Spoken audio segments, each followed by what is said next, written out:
Всем привет! Мы продолжаем знакомить вас с лучшими рождественскими видеоиграми. Вас ждут подарки, игрушки, полеты на санях и сказочные эльфы. Впрочем, лучше один раз увидеть. Ну что, поехали?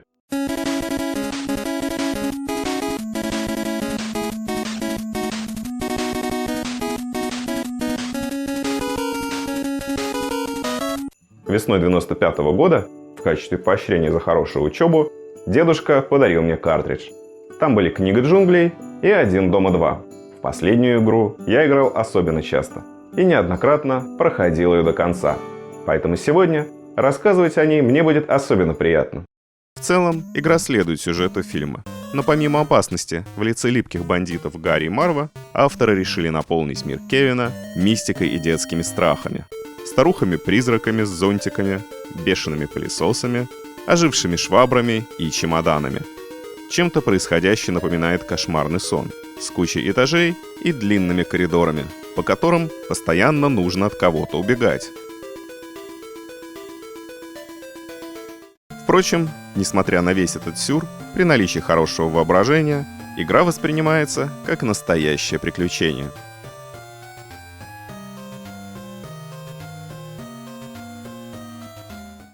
В конце пути Кевина ждет огромная рождественская елка, на которой у него появится шанс окончательно разделаться с липкими бандитами.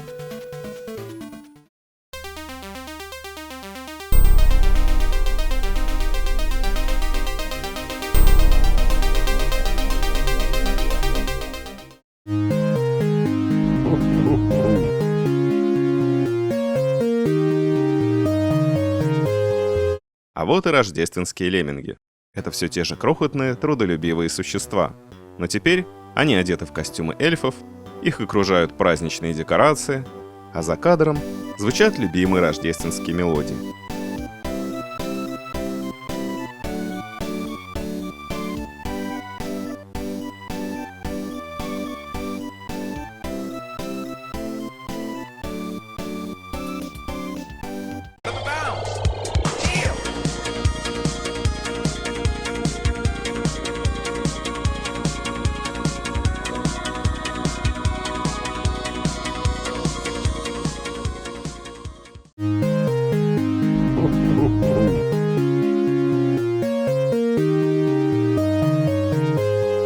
Игра Psycho Santa скорее пародия на рождественские игры. Она изначально создавалась как условно-бесплатная и выпускалась в виде приложения к журналу One Amiga. Нас снова ждет довольно избитый сценарий пролетающего по небу Санта-Клауса, который забрасывает подарки в дома. Но за мнимой сказочной идиллией кроются силы зла. В небесах вас поджидают злобные монстры, которых вы можете атаковать снежками. Если вам удастся сбить чудище, из него посыплются подарки. Ваша цель их собрать и осчастливить ими дом. Да, именно дом, а не живущих в нем людей. С каждым этапом число домов, которые вы должны сделать счастливыми, увеличивается.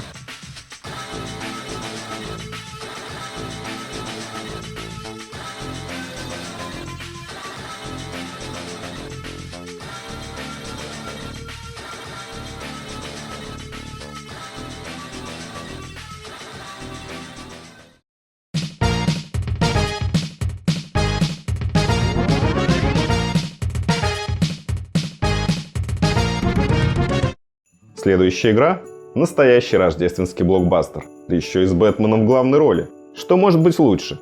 Поскольку действие фильма «Бэтмен возвращается» происходит под Рождество, то и одноименная игра буквально наполнена рождественской атмосферой.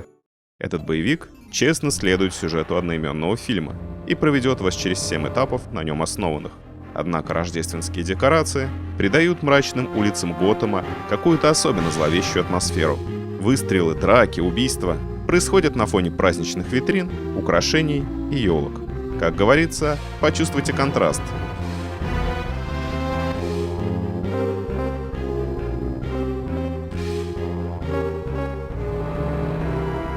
В конце вас ожидает мрачное логово пингвина, где Рождество сошлось воедино с Хэллоуином.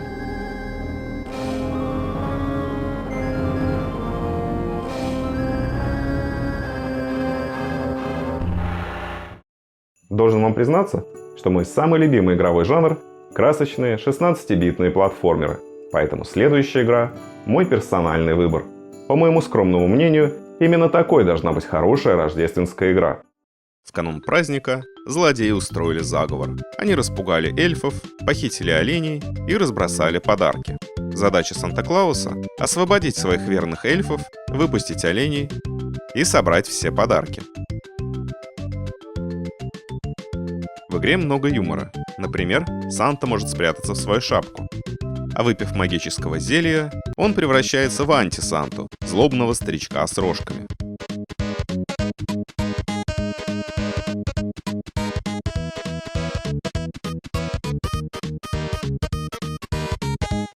На бонусных уровнях Санта летает на санях и разбрасывает подарки в домике.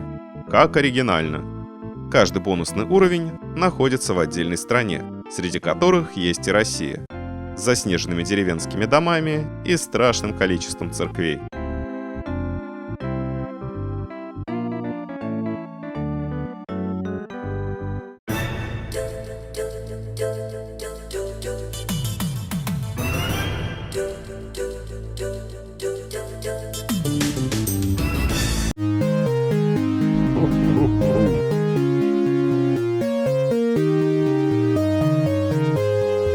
Игра Christmas Nights является рождественской версией раннего трехмерного платформера Nights into Dreams, в котором дети Эллиот и Клэрис путешествовали по миру снов, спасая его от злодея Вайзмана.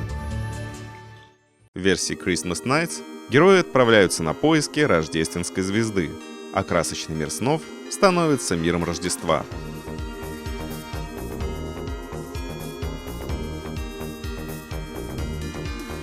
В общем и целом, это был рекламный диск, который предлагал игрокам попробовать оригинальную игру в демонстрационной форме в виде рождественской версии.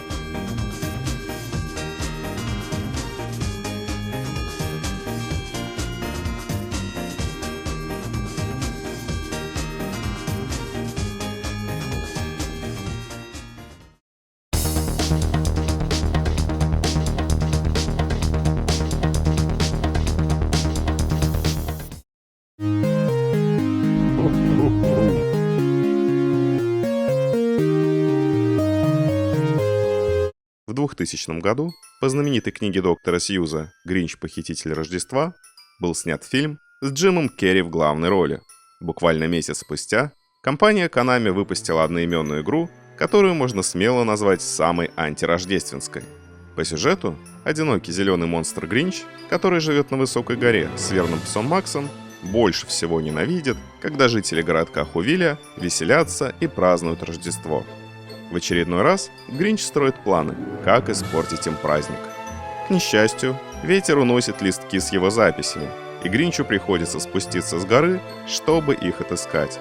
Одержимый завистью к человеческому счастью, Гринч пытается сорвать праздник. Из вредности он уничтожает все подарки, которые находит. Но самые злейшие враги Гринча – это дети. Они верят, что Гринч сможет измениться, если его просто обнять. Скорее всего, это правда, поэтому старайтесь избегать теплых детских объятий. Хотя сегодня, 20 лет спустя, графика этой игры выглядит довольно примитивно, ее игровой процесс необыкновенно атмосферный и ностальгичный.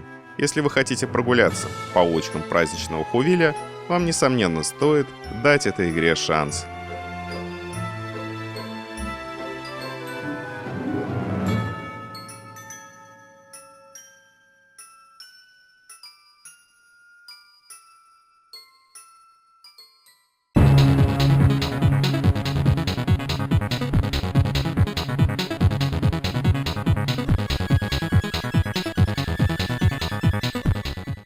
Игры для Game Boy Advance писались относительно недавно, каких-то 15-20 лет назад, поэтому их отличает более детальная графика, красивая музыка и глубокое погружение в сюжет.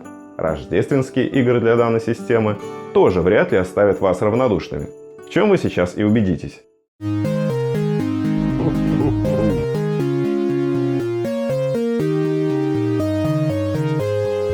В этой игре есть все, за что мы любим 32-битные платформеры. Сочная графика, доведенная до уровня мультфильма, красивые праздничные мелодии, много снега и сказочных персонажей. Наш герой — Санта-Клаус-младший, помощник, а быть может и сын самого Санты. Злой колдун заколдовал подарки, лишив детей праздника. Наша цель — восстановить справедливость. Путешествуя по зимним мирам, мы одариваем детей подарками, собираем сахарные тросточки и зажигаем рождественские елки, возвращая всему свету праздничное настроение.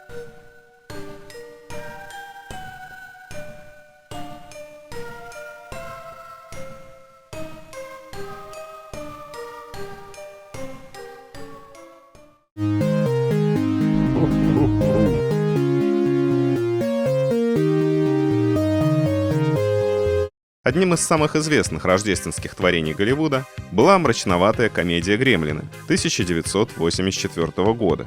В 90-м году вышел ее сиквел «Гремлины 2. Новенькая партия».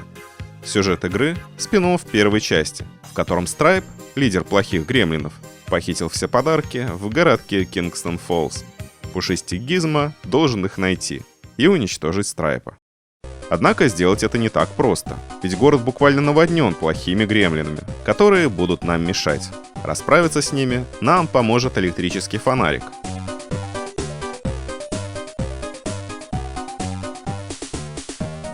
Впрочем, если вам по душе плохие парни, в этой игре вы можете играть и за Страйпа.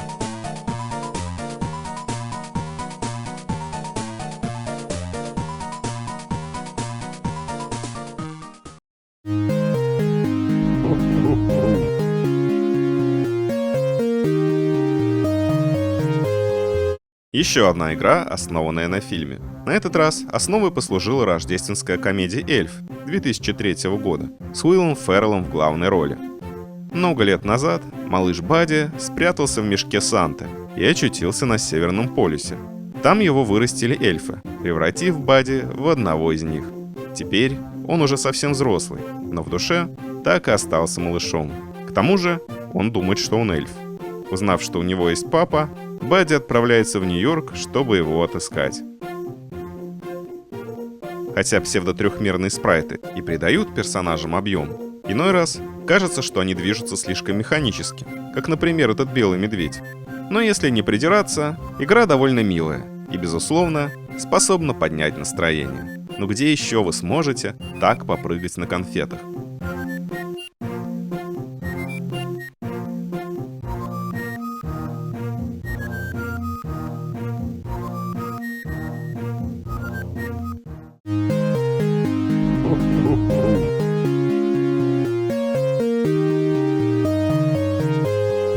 И снова адаптация рождественского фильма «Санта-Клаус 3» с Тимом Алленом, год 2006. Как вы помните, в первой части 1994 года Санта-Клаус передал свою работу рядовому американцу Скотту Кальвину. Теперь каждое Рождество Скотт превращается в Санту и развозит подарки по всему миру. Сначала эта роль его тяготила, потом он с ней смирился. В третьем фильме один из обитателей Северного полюса по имени Джек Фрост вышел из-под контроля, и Санта-Клаусу, то бишь Скотту, придется снова спасать Рождество. В этой игре также используются псевдотрехмерные спрайты, а реалистичности игровому процессу добавляет богатая озвучка. Однако игра не столь однообразна. В некоторых этапах мы играем за эльфа, в других нам предстоит пресловутая развозка подарков на санях. Так же, как в фильме, чтобы избавиться от Санты, Джек Фрост отправит Скотта в прошлое, где он станет обычным человеком. В общем, скучно точно не будет.